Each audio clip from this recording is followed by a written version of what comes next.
May I come in? Yes, please come in. Good afternoon, sir. Very good afternoon. Very good afternoon. Please give me the code.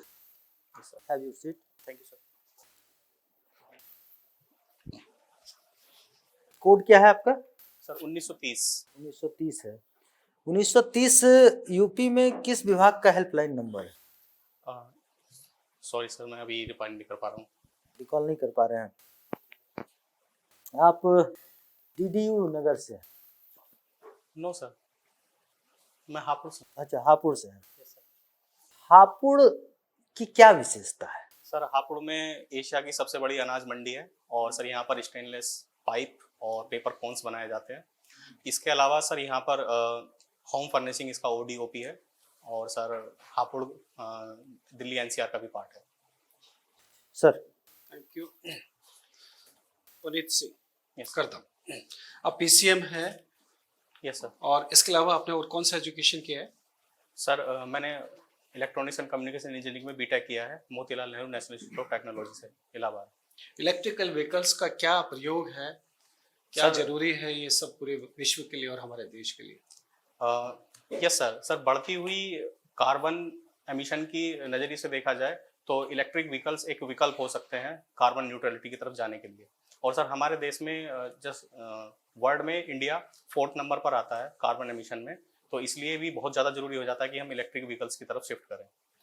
Puneet, आपको हम अगर SDM बना दें, board के SDM बन चुके हैं आप? Yes, बन sir. चुके हैं हम कहते हैं हमारी नज़र में, और कुंभ मेला आपके सिर पर हो उत्तर sir. प्रदेश में, कुंभ मेले की जो मैनेजमेंट की जो कार्यशैली होगी, आप बेहतर तरीके से कैसे क्या इंतजामात करेंगे, किस तरह से आप तैयारी करेंगे ताकि आपको लगे कि आपको चीफ मिनिस्टर साहब ने प्रशंसा पत्र दिया? वह कौन कौन से तरीके होंगे आपके? सर जैसे कि उत्तर प्रदेश में कुंभ मेला प्रस्तावित है 2025 में, और सर यहाँ पर एक सुरक्षा के नज़रिए से पहली चीज़ मेरी प्राथमिकता होगी सुरक्षा, क्योंकि पूरे देश से ही नहीं विदेशों से भी लोग यहाँ पर कुंभ मेले में स्नान करने आएंगे, तो मेरी सर प्राथमिकता है सुरक्षा। और सर इसी के साथ में उनकी जो मूलभूत सुविधाएं हैं, जैसे कि वहाँ पर महिलाओं के लिए स्नानागार और जो टॉयलेट की सुविधाएं हैं वो भी उन पर सही जगह पर उपलब्ध कराई जाए। सोशल मीडिया आ गया, पहले मास कम्युनिकेशन भी काफ़ी बोलबाला रहा, अभी भी है। Yes, मास sir. कम्युनिकेशन और सोशल मीडिया कैसे हम अलग अलग मान सकते हैं? सर मास कम्युनिकेशन के बारे में मुझे कम जानकारी है। सोशल मीडिया के बारे में आप जानते हैं? Yes sir. सोशल मीडिया जैसे सर इलेक्ट्रॉनिक मीडियम्स हैं, जैसे कि फेसबुक है, इंस्टाग्राम है, और इसके अलावा टेलीफोनिक जो कम्युनिकेशंस होते हैं सर, इस माध्यम से जो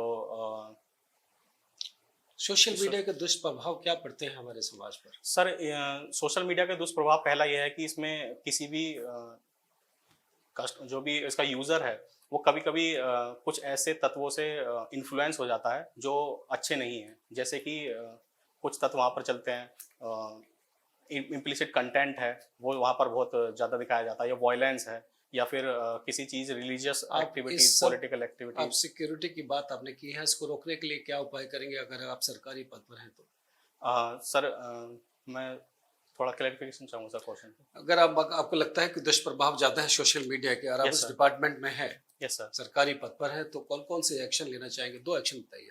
सर पहला है जनरल अवेयरनेस फैलाना, कि जो जिससे कि लोगों को इसके प्रभाव बताए जा सकें, और ये भी जानकारी दी जाए कि जो इन्फ्लुएंसर होते हैं इनको ब्लाइंडली फॉलो ना किया जाए। आपने उत्तर प्रदेश की कभी वेबसाइट को, सरकारी वेबसाइट को देखा है? Yes sir. उसकी पंचलाइन क्या, स्लोगन क्या है उनका? सर जैसे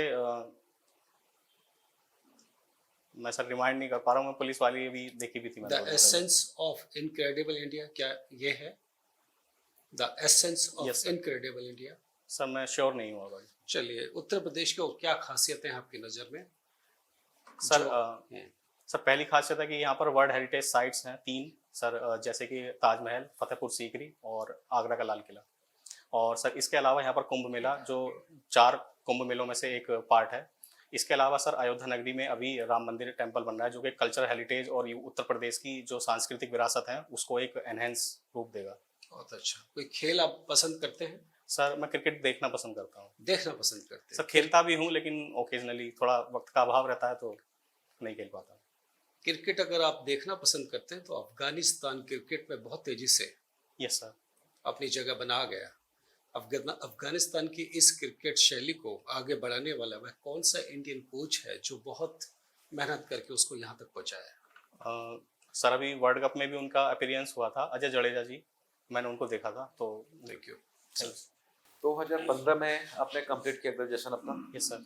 तब से अब तक क्या कर रहे हैं? सर उसके बाद मैंने आइडिया सेलुलर लिमिटेड में as a assistant manager work किया सर। उसके बाद फिर मैंने प्रिपरेशन स्टार्ट की थी, लेकिन सर कोरोना काल की वजह से 3 साल ठीक से प्रिपरेशन नहीं हुई। और फिर सर 2022 में मैंने इंटरव्यू दिया था पीसीएस का, और सर फिर इस बार फिर इंटरव्यू कॉल हुई है। अच्छा, पिछली बार कोई रैंक नहीं मिला था आपको? नो सर, कोई पद नहीं मिला।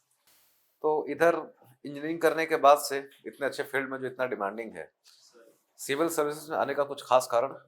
सर ऐसा मैं ये सोचता हूँ कि जब मैं वर्क कर रहा था आइडिया सेलुलर लिमिटेड में, थोड़ा मोनोटोनस था, और टेलीकम्युनिकेशन उस वक्त में अपने थोड़े मतलब संक्रमण दौर से गुजर रहा था। तो मुझे लगा कि एक इस तरह की सर्विसेज में जाना चाहिए जो मेरे लिए स्टेबल हो, और कैरियर अपॉर्चुनिटीज़ अच्छी हैं, वेतनमान अच्छे हैं यहाँ के, तो मुझे लगा सिविल सर्विसेज मेरे लिए बेटर ऑप्शन है। एक नया टेलीकॉम बिल आया ना, क्या उसका प्रोविजन? सर उसने जो 3 पुराने बिल हैं, जैसे टेलीग्राफ एक्ट 1885 और 1933 का एक एक्ट है वायरलेस एक्ट, और सर एक 1950 का एक्ट है वायर्ड एक्ट।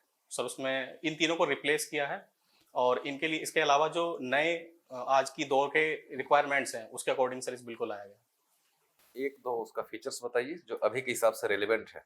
सर अभी जैसे ओटीटी प्लेटफॉर्म्स को उसमें डालने की बात थी, लेकिन उन्होंने इसमें इसकी जो डेफिनेशन है उसको क्लियरिफाई किया है, और इसको टेलीकम्युनिकेशन सर्विसेज से बाहर रखा है। उसको अगले आने वाले जो संभावित बिल है भारत डिजिटल भारत एक्ट, उसमें लाया जाएगा सर इसके लिए। और सर इसमें एक जो यूनिवर्सल सर्विस ऑब्लिगेशन फंड था उसका नाम बदलकर भारत निधि रख दिया गया है। ठीक है, बहुत बढ़िया। राम मंदिर का आपने नाम लिया था अभी, राम मंदिर का महत्व बताइए दो। सर राम जैसे कि नाम है मर्यादा पुरुषोत्तम राम, तो उनकी एक आइडियोलॉजी जो थी, एक बेहतर पुत्र होना, बेहतर पति होना, बेहतर भाई होना, ये सब एक आइडियोलॉजी जो है एक अच्छा प्रभाव देगी समाज को। तो मेरा मानना है कि ये सिर्फ समाज के उसी वर्ग को अच्छा प्रभाव देगी ना जिनकी आस्था राम में है? सर ऐसा नहीं है, बहुत सारे विभिन्न धर्मों के और सेक्ट्स के जो लोग हैं वो भी राम में आस्था रखते हैं। जैसे कि अभी सुनने में आया था कि जो कुछ मूर्तियां वगैरह हैं उसमें कुछ योगदान मुस्लिम समुदाय का भी है। अच्छा, राम मंदिर को लेकर के एक विवाद खड़ा हो गया है कि इस मंदिर निर्माण को लेकर के सरकार या राज्य एक खास धर्म के पक्ष में झुकती जा रही है जो पंथ निरपेक्षता के मॉडल के खिलाफ है। आप क्या मानते हैं? सर मेरा ये मानना है कि धर्म निरपेक्षता का जो कॉन्सेप्ट है उसको सरकारें फॉलो करती हैं। उनकी आइडियोलॉजी एक राइट या लेफ्ट हो सकती है, लेकिन मेरा ये मानना है कि सरकार एक वही स्टेबल रहती है जो सेकुलरिज्म के कॉन्सेप्ट को फॉलो कर रहे हैं।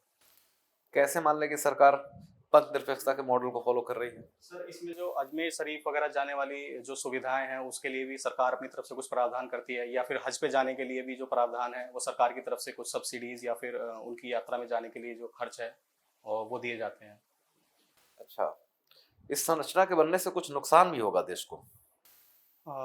सर अभी मैं इस बारे में थोड़ा एनालिसिस करने में नहीं कर पाया हूँ, पर मुझे नहीं लगता सर इसमें कोई नुकसान होगा। ठीक है, अभी ये ट्रक ड्राइवर्स का हड़ताल चल रहा था, है ना? क्यों चल रहा था हड़ताल? सर उसमें अभी ये जो नया भारतीय न्याय संहिता लेके आए गए थे सर, उसमें आर्टिकल 104 के तहत ये बताया गया था कि अगर कोई ड्राइवर से एक्सीडेंट हो जाता है और वो उसको उसी हालत में छोड़ के भाग जाता है तो उसको 10 साल की सज़ा या फिर 7 लाख का जुर्माना या फिर दोनों हो सकते हैं। तो उनके अंदर आक्रोश था कि इस तरह से तो ये भी हो सकता है कोई जानबूझ के उनकी ट्रक के आगे आ जाए, और फिर ड्राइवर लोगों की जो सैलरीज वगैरह हैं वो काफ़ी कम होती हैं, तो वो कैसे पे कर पाएंगे। तो हिट एंड रन के लिए पहले कोई सजा नहीं थी क्या? सर पहले भी सजा थी, आर्टिकल 249 के तहत सजा थी सर। कितनी थी? सर मैं सजा नहीं देख पाया हूँ। ठीक है, थैंक यू। Thank you. तो मित्र ये बताइए सामूहिक उत्तरदायित्व से आप क्या समझते हैं? सर कलेक्टिव रेस्पॉन्सिबिलिटी ये है कि अगर किसी काम की जिम्मेदारी रहती है तो वो पूरे ग्रुप पर रहती है, ना कि किसी पर्सनल इंडिविजुअल पर।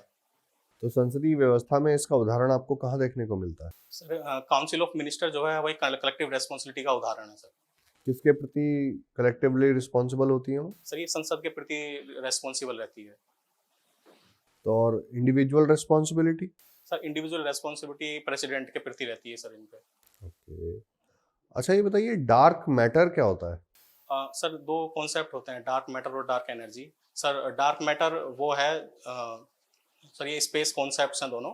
और सर जो डार्क मैटर है वो कॉन्ट्रैक्शन का काम करता है और अभी तक केवल 29% ही हम इसको एक्सप्लोर कर पाए हैं। और उसके अलावा डार्क एनर्जी है जो यूनिवर्स को एक्सपेंड करने का काम करती है। ये रिपेलिंग एनर्जी है सर एक। Repelling energy. Yes sir. अच्छा ये बताइए अभी चंद्रयान 3 छोड़ा गया, यस सर। तो उसमें कौन सी ऐसी चीज थी जो दुनिया में पहली बार हुई थी? सर चंद्रयान की जो खासियत थी सबसे पहली ये थी कि चंद्रमा का जो साउथ पोल है उस पर पहली बार दुनिया का पहला कोई ऐसा देश है जो भारत है जो उसके पोल पर सॉफ्ट लैंडिंग कर पाया है। ये एक उसकी पहली खासियत थी। दूसरा ये था कि इंडिया ने भी वहाँ पर अपना जैसे एक होपिंग कॉन्सेप्ट रहता है जिससे कि भारत अपने गगनयान मिशन को भी सफल बना पाएगा या फिर अगले जो चंद्रयान मिशन है उनको भी सफल कर पाएगा। ये दो खासियत बहुत इंपॉर्टेंट है इसरो के लिए। Okay. आपका होम डिस्ट्रिक्ट क्या है? सर मेरा होम डिस्ट्रिक्ट हापुड़ है। अच्छा, तो यहाँ का वन डिस्ट्रिक्ट वन प्रोडक्ट योजना के अंतर्गत कौन सा प्रोडक्ट है जरा? ओडीओपी के अंडर यहाँ पर होम फर्निशिंग आता है। क्या चीज मतलब? सर जो घर के जो पर्दे वगैरह हैं और इनके जो सोफे वगैरह के जो कवर्स होते हैं ये सब चीज़ें जो बेसिकली रूम को अच्छा बनाते हैं। ठीक सर।